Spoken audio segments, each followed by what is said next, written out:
Interview में आपको confidence दिखाना चाहिए, अच्छे से confidently you have to answer the questions, क्योंकि मेरा कहीं ना कहीं मुझे लग रहा है कि वो जो उन्होंने क्वेश्चन पूछा था वो मेरे importance of my research topic वो जानने की कोशिश कर रहे थे। तो आपको अपने रिसर्च प्रपोजल का टॉपिक का ये पता होना चाहिए कि why it is very important in the current scenario. Very good evening, everyone. I am very sure that you must have heard the name of Faculty Management Studies, University of Delhi, that is also known by the name FMS. So today I have a very special guest. I have Miss Divyanshi Lohila. She was our UGC NET students and she qualified UGC NET in December 2022 exam. And today she is with us after cracking the PhD entrance for FMS. Today we are going to discuss with her journey, and she is going to tell you that what was her journey all about, how did she prepare, how she got into FMS in such a small period of 6 months where it is absolutely difficult to get into FMS. So first of all, heartiest congratulations, Divyanshi, Thank you and so welcome much, to the sir. channel. Thank you. It's a great pleasure to be here again. Divyanshi, tell me one thing, what has changed in this 6 months time span? Because last time when we spoke, you had recently qualified your UGC NET exam and now you're sitting back again here with your qualifying your entrance for PhD at FMS. So how does it feel? It feels really good. Like I'm relieved now. Like I feel so happy, and my family feels so happy. So I'll also like to thank my dad, because he really pushed me to go for JRF and then for PhD. And he also utilized YouTube and Google things very well. So he was the one who said कि okay, Saturday को तुम्हारा interview था, तो उसका result 2-3 दिन में आ जाएगा। ठीक है, देन ही सेड मी कि तुम मेल चेक करते रहो। और उसके बाद so he is a great inspiration for me too. Wonderful because I can understand कि दिसंबर में क्वालिफाई करना यूजीसी नेट एग्जाम, उसके बाद 6 महीने तक एफर्ट्स करना consistently to get into PhD is a very difficult task. Because generally क्या होता है स्टूडेंट्स के साथ कि जैसे उनका जेआरएफ का एग्जाम निकल जाता है वो चिल हो जाते हैं, रिलैक्स हो जाते हैं कि यार हो गया, अब आराम से करेंगे और आराम से देखेंगे जब एडमिशन होगा। But getting into a college like FMS, which is one of the very recognized college when it comes to management, is a commendable job. So heartiest congratulations once again. Thank you so much, sir. Divyanshi, let's start by understanding that what has been your educational background so that students are able to relate to your journey and they're able to understand the background also. Yeah, so I have completed my schooling from Rohtak in Haryana. Then I pursued my BCom honors from Shri Ram College of Commerce, University of Delhi. Then I did my post-graduation from Delhi School of Economics, again University of Delhi. And now I got into FMS, so I'm going to do my PhD from there. So basically, it's kind of a home ground for you because graduation also from University of Delhi, post-graduation also from University of Delhi, and then again PhD from University of Delhi only. So can you tell me few things that have attracted you towards University of Delhi?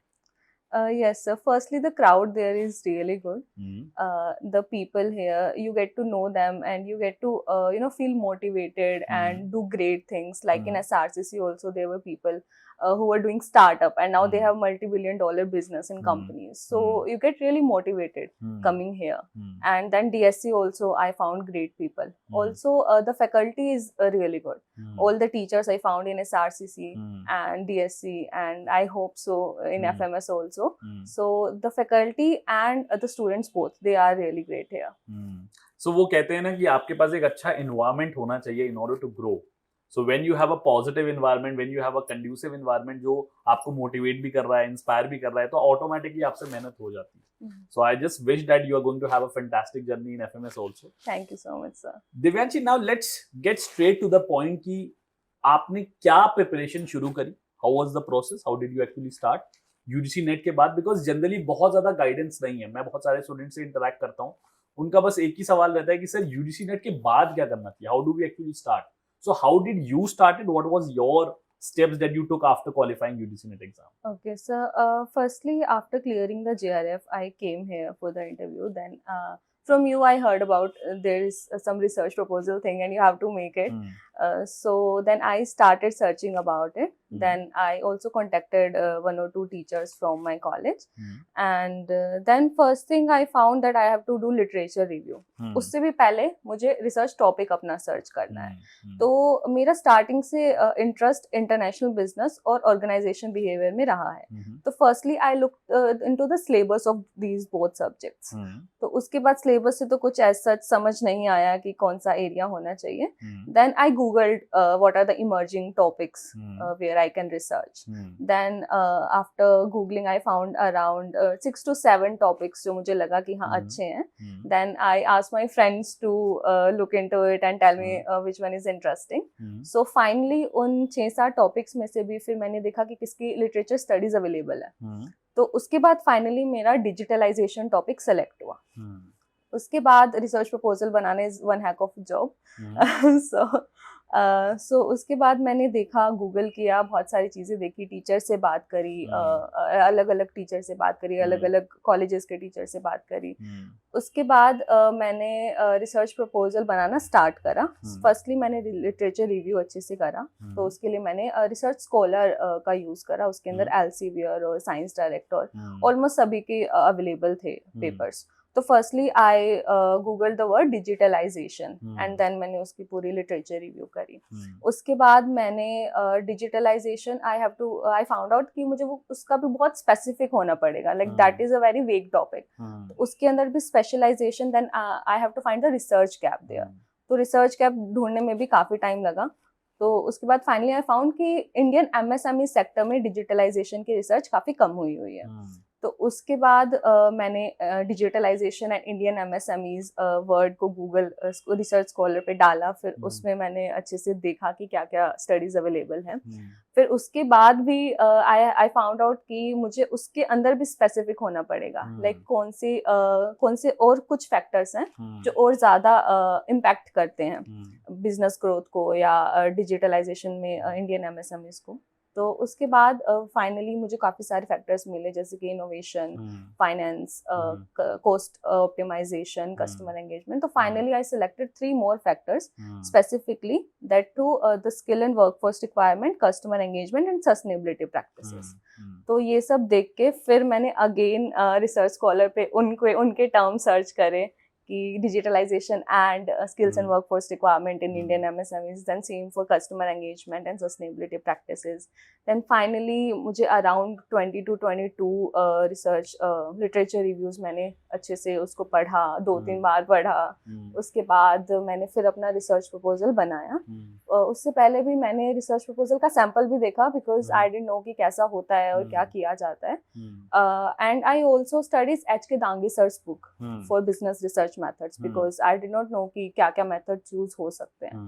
तो वो मैंने किया. उसके अलावा भी there are very बहुत सारे statistical tools available हैं which I didn't know about. Like I still don't know about them. So I thought कि उसके बाद मैं जब स्टार्ट होगी पीएचडी तो तब मैं उस पर फर्दर रिसर्च करूंगी कि क्या होता है. So that's how finally I prepared my research proposal. So I can understand. And मैं स्टूडेंट्स को यहाँ पे बताना चाह रहा हूँ कि अभी आपको जितना ये सुन के लग रहा है, ये उससे बहुत ज्यादा मुश्किल है.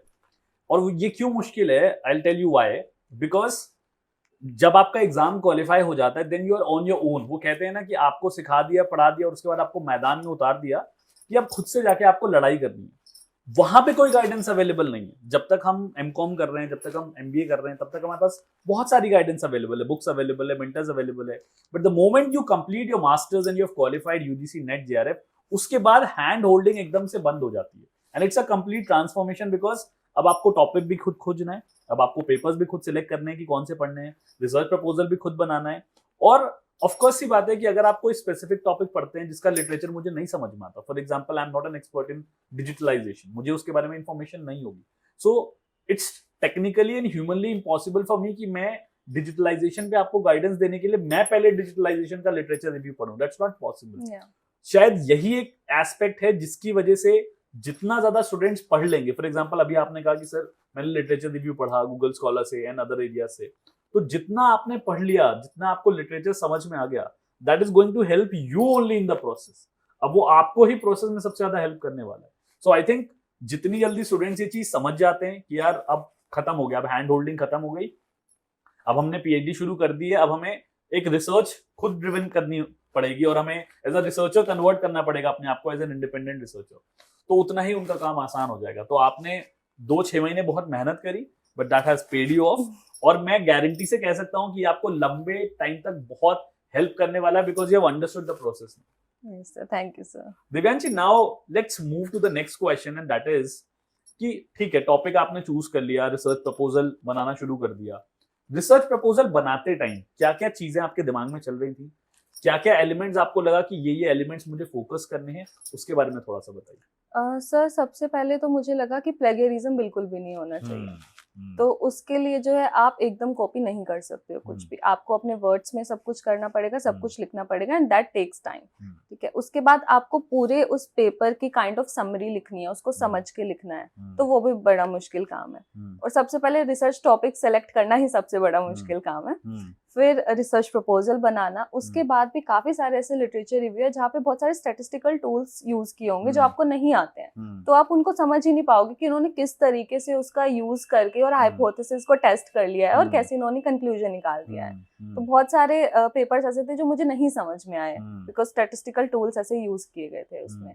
तो ऐसे काफी सारे चैलेंजेस हमें फेस करने को मिलते हैं, बट धीरे धीरे विद टाइम जैसे हम और रिसर्च करते जाते हैं और पढ़ते जाते हैं उस बारे में, तो हमें थोड़ी थोड़ी चीजें क्लियर होने लग जाती हैं। आई थिंक मुझे लगता है रीडिंग की हैबिट जो है वो एज अ रिसर्चर डेवलप करना बहुत जरूरी है, बिकॉज हर चीज का सॉल्यूशन हमारे पास प्लेट में निकल के नहीं आएगा। शायद हम जिस सेंचुरी में हैं, इस सेंचुरी में एज स्टूडेंट्स या एज टीचर्स या किसी के भी बारे में बात करें, हमें फट से सॉल्यूशन चाहिए होता है। फॉर एग्जांपल, अगर मैं ओला उबर के बारे में बात करूं, पहले हमें प्रॉब्लम होती थी रोड पे खड़े होके टैक्सी खोजने में, अब हमारे पास ओला उबर का ऑप्शन है जो हमें कैब की फैसिलिटी प्रोवाइड कर देता है। सिमिलरली हमें रेस्टोरेंट्स में जाके खाना पड़ता था, अब हमारे पास जोमेटो स्विगी का ऑप्शन है कि हम ऑर्डर करके कर सकते हैं। ये चीज हर जगह एप्लीकेबल नहीं हो पाएगी।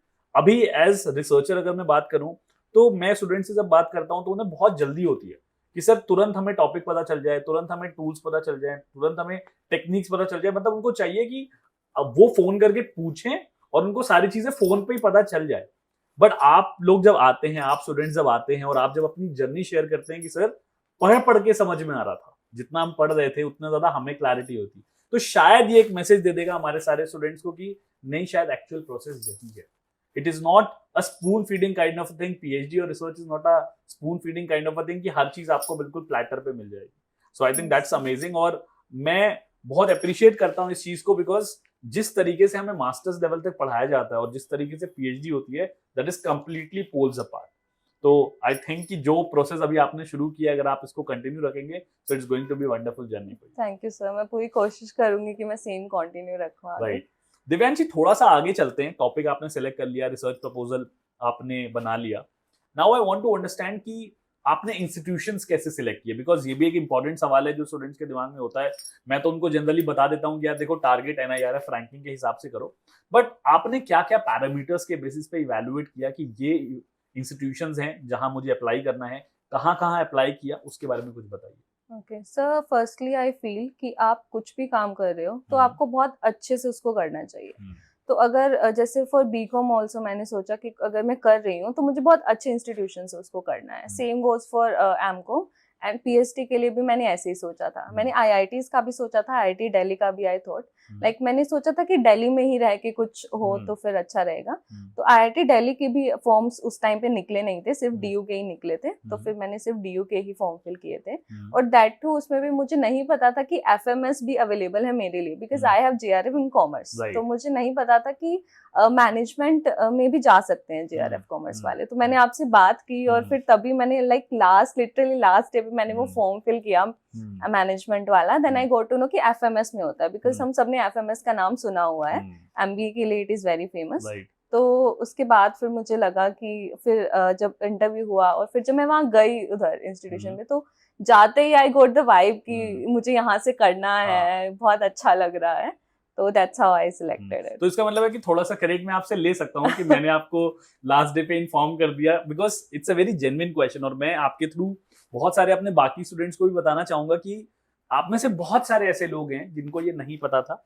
बहुत साल पहले, 5-6 साल पहले मुझे भी नहीं पता था, ठीक है, कि कॉमर्स और मैनेजमेंट, आप किसी भी बैकग्राउंड से बिलोंग करते हैं, whether you have done your MCom, whether you have done your MBA, जो आपकी स्पेशलाइजेशन होती है वो मेजरली फाइनेंस, मार्केटिंग, HROB, ठीक है, सप्लाई चेन, इन 3-4 सब्जेक्ट्स में होती है, जहां पे दोनों कोर्सेज के बीच में, एमकॉम और MBA के बीच में बहुत ज्यादा इंटरसेक्शन है।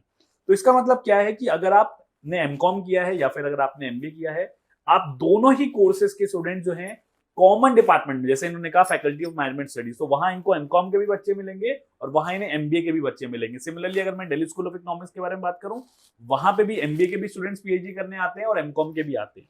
तो जब भी आपको ये डाउट हो, ये चीज हमेशा ध्यान रखिए कि आपके common areas finance, marketing, HROB same है, इसलिए आप कहीं भी अप्लाई कर सकते हैं। और अगर फिर भी आपको डाउट हो तो उस वेबसाइट पे जाइए, उसका प्रोस्पेक्टस डाउनलोड करिए, ब्रोशर डाउनलोड करिए, उसमें सब कुछ बहुत क्लियरली लिखा होता है, ठीक है। तो आई थिंक FMS में आपकी एंट्री हो गई है शानदार तरीके से। अब दूसरा मेरे दिमाग में जो सवाल है कि FMS का सिलेक्शन प्रोसेस क्या था, बिकॉज स्टूडेंट्स को कई बार, जैसे एक नई चीज अभी आपको पता चली, अब आपके थ्रू बहुत सारे स्टूडेंट्स को पता चल जाएगी। तो उसी तरीके से मैं चाहूंगा कि आप FMS के सिलेक्शन प्रोसेस के बारे में बात करें कि क्या, कितने स्टेजेस में होता है और क्या क्या उसमें करना पड़ता है। ओके सर, सबसे पहले तो फॉर्म फिल करना होता है जो DU का निकलता है, उसके अंदर हमें PhD इन मैनेजमेंट डालना होता है, ठीक है। तो उस फॉर्म पे जो प्रोस्पेक्टस उसकी निकलती है, एज सच वहां पर FMS लिखा नहीं था। तो मुझे बस ये था कि मे बी कोई और डिपार्टमेंट हो, but FMS is the only department DU का जहाँ पर PhD इन मैनेजमेंट होती है। उसके बाद बिकॉज मेरा JRF था तो मेरा डायरेक्ट इंटरव्यू था। जिन लोगों का नहीं होता है उनके लिए एंट्रेंस एग्जाम भी है, तो फेज 2 एंट्रेंस एग्जाम देके वो इंटरव्यू दे सकते हैं। तो I think it's a 2-step प्रोसेस। If you have clear JRF then you have to give direct interview, otherwise give entrance test then give interview. Okay, उसके बाद उन्होंने, मुझे ऐसा लगा था कि रिसर्च प्रपोजल के लिए बोलेंगे, मांगेंगे, बट ऐसा कुछ प्रोसेस यहाँ पर नहीं था। इन्होंने डायरेक्ट इंटरव्यूज के लिए बुला लिया। There were around 227 people for the interview and there were just 21 seats, so 10 times approximately। या बट एक्चुअल जो लोग आए वहाँ पे इंटरव्यू देने, वो बहुत कम थे, बहुत ही ज्यादा कम लोग आए थे। I guess almost 30 to 40% people के। ओके, या तो उसके बाद they have divided teachers into panels. तो there were 5 panels, mine was panel 5, जिसके अंदर तीन टीचर थे इंडिविजुअली, और फिर वो आपका इंटरव्यू लेते हैं। और उसके बाद after 3 days I got the mail कि आपका एडमिशन ऑफर लेटर आ गया है। तो या that's the process. Okay, fantastic fantastic. तो मतलब ब्रॉडली प्रोसेस यही है कि अगर आपका JRF क्वालिफाइड है तो डायरेक्टली आप इंटरव्यू में बैठेंगे, रिसर्च प्रपोजल रिक्वायरमेंट होगी तो आपको बता दिया जाएगा, नहीं होगी तो आप डायरेक्ट इंटरव्यू देंगे। अदरवाइज अगर आपका JRF नहीं है तो आपको जनरली एंट्रेंस देना ही पड़ता है। It's a very common practice जो हर इंस्टीट्यूट में फॉलो होती है। Divyanshi, now that brings me to the next question कि थोड़ा सा, बिकॉज आई अंडरस्टैंड कि थोड़ा टाइम हो गया है, बट स्टिल जो भी आप याद कर पा रही हैं, what were the type of questions that were asked in the interview, what they related to the research topic, what they related to the your area, that means MCOM में जो भी आपने स्पेशलाइजेशन रखी थी, or was it oriented towards research or statistics, what all? So कौन कौन से elements है ताकि फ्यूचर में जो स्टूडेंट्स हो वो उन एलिमेंट्स को प्रिपेयर कर सके। ओके सर, सबसे पहले तो मैंने कुछ बेसिक PhD क्वेश्चंस तैयार कर लिए थे, उसके answers like introduce yourself and why PhD and why this institution, basic questions. I also used ChatGPT, काफी उसने हेल्प करी थी आंसर्स के लिए। और उसके अलावा सबसे पहले वहाँ पर मैं गई तो उन्होंने मुझे इंट्रोड्यूस कराने के लिए बोला, दैट तो सबसे यही एक क्वेश्चन बेसिक होता है। उसके बाद जो भी मैं प्रिपेयर करके गई थी उसमें से कुछ भी नहीं पूछा उन्होंने। उसके बाद उन्होंने एक क्वेश्चन बोला कि your research topic is very old, so we don't support this at FMS. So I got panicked there. तो I thought कि वो just pressure create करने की कोशिश कर रहे थे, but मैंने शायद उसको उतने अच्छे वे में नहीं handle करा। But apart from that, there were few questions जो उन्होंने पूछे and I answered them very well. Like they asked me about the MSMEs की definition क्या है, Indian MSMEs की, and what is the difference between digitization and digitalization, and what is digitalization and some examples of it. And they also asked me about India में कितनी MSMEs जो हैं वो digitalized हैं। So I had that knowledge, मैंने कहीं literature review में पढ़ा था कि कुछ % है जो है, बट उन्होंने फिर उसको करेक्ट करा because that was in organize sector, और अनऑर्गेनाइज सेक्टर में भी काफी सारी हैं जो है। उसके अलावा they also asked me 2 academic questions like the reverse entry in accounting and what is Six Sigma approach. So I couldn't recall these at that time, but it was very intensive interview I found, क्योंकि मुझे लगा था कि थोड़ा smoothly जाने वाला interview होगा, but ऐसा नहीं हुआ. But मैंने like overall I find it कि सही हो गया, ठीक ठाक हो गया यार. I think मुझे ऐसा लगता है कि अगर इंटरव्यू भी हम प्लान कर पाए तो फिर तो इंटरव्यू में बचा ही क्या. आई थिंक ब्यूटी इंटरव्यू की ये है, और कैंडिडेट की भी इनफैक्ट ये है, कि जो आप सोच के जाओ, जो आप प्लान करके जाओ, वैसा इंटरव्यू ना हो. तो मुझे ऐसा लगता है कि आपके जो स्किल्स होते हैं वो ज्यादा बेटर तरीके से आते हैं. Of course the preparation is important. आपने प्रिपेयर किया, आपने अपना टॉपिक पढ़ा, उसका लिटरेचर अच्छे से प्रिपेयर किया, that was the reason why you were able to answer it. ठीक है, बट एक ओवरऑल आइडिया लग जाता है, बिकॉज फिर वो सबके लिए अनप्लान्ड है, सिर्फ आपके लिए अनप्लान्ड नहीं है.